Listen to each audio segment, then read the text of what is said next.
Hey everybody, just a quick video to preview the new episode of Now Very Beast, which is dealing with the 1986 masterpiece Somewhere in Time.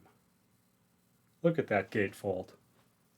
Look at that cover. Isn't this thing unbelievable? And this is just, tiny CD size. Although when I had it on cassette. So it was like, half the size of this. And then it actually had a wraparound, sort of cover, but it still was only like half that size.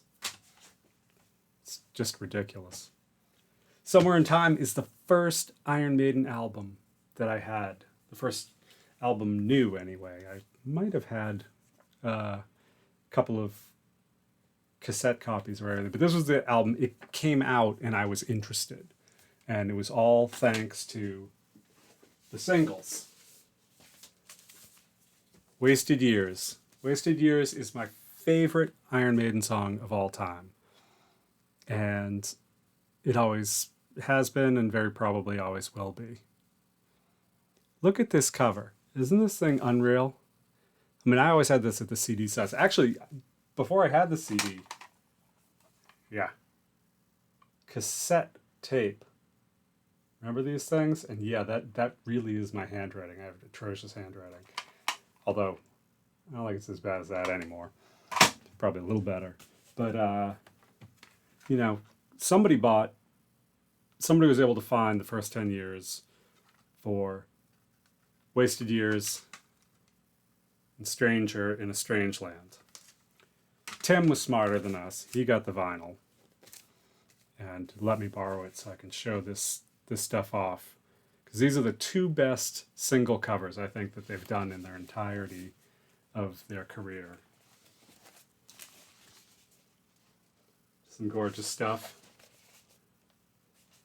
This is the flip side to Stranger in a Strange Land with an interesting little quote here all about the bounty hunter, Eddie, the Clint Eastwood Man with No Name, Eddie version on here.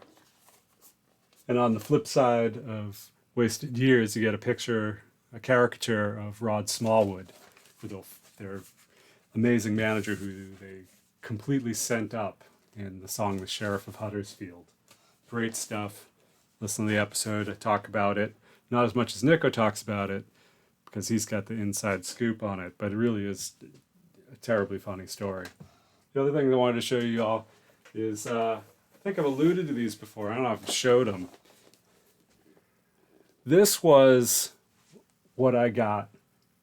They put these books out. These were well done. You can usually get guitar and sometimes bass song books, but generally they're created by piano players. They're not really guitar players, and so they sort of figure out what the tunes are, what the chords are, and things like that, and write them out. But occasionally you'll get good ones that have been done by professional guitar players and much more accurate. And so they put out these ones for Power Slave and Somewhere in Time. And we bought these. This is my bass copy. Look how shiny and new. Looks like it just came off the rack. This is John's. But it, I'm not being critical because he learned like every note in this, and we just worked through these tunes, and it was so awesome. That was so much about how I learned to play, how I learned to play in a band, how I learned to write. A lot of that stuff came from just going through those tunes. The other thing we spent a lot of time with, again, thanks to Tim, this is 12 Wasted Years. This was not actually a DVD. It was a video cassette. And if you look at the cover's been created here, a scan of the VHS, and then they just sort of imposed it on a white background. And I made a DVD copy of this off of the VHS that I think was a copy of Tim's VHS copy of this. But this is how we learned, like, everything. Pre-internet, they had a whole thing in here, and they told the story of Maiden, and they told about what had happened up until that point, and there was all this live footage and things like that, and it was really cool. There was a lot of stuff in there. They did turn this into, if you get I believe it's on the Maiden England DVD, this is an extra and worth the price of admission just to get that. It's fantastic stuff. So this video preview is coming out. I've actually already recorded the episodes. I've already put the episodes out.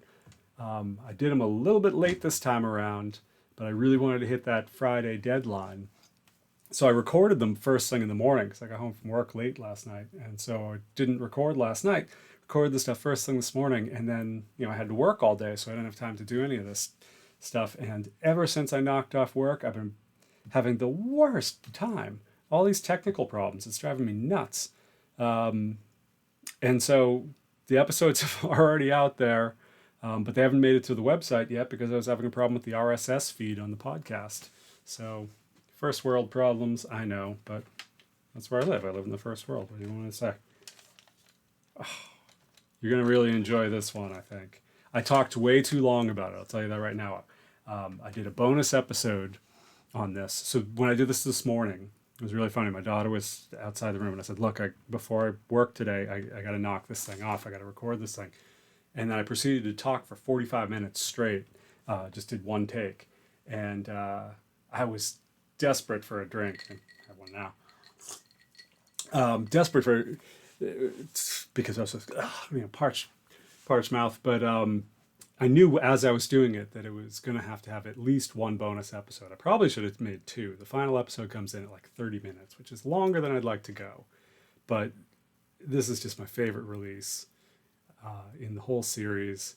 And definitely, I think, check out the bonus episode. I tell a story about John that, and all of us actually, about something funny that happened to us in the last year of high school. So hope you enjoy that. I hope you enjoy the episodes. And remember, only 3 more weeks to the new Maiden record. Cheers, everyone.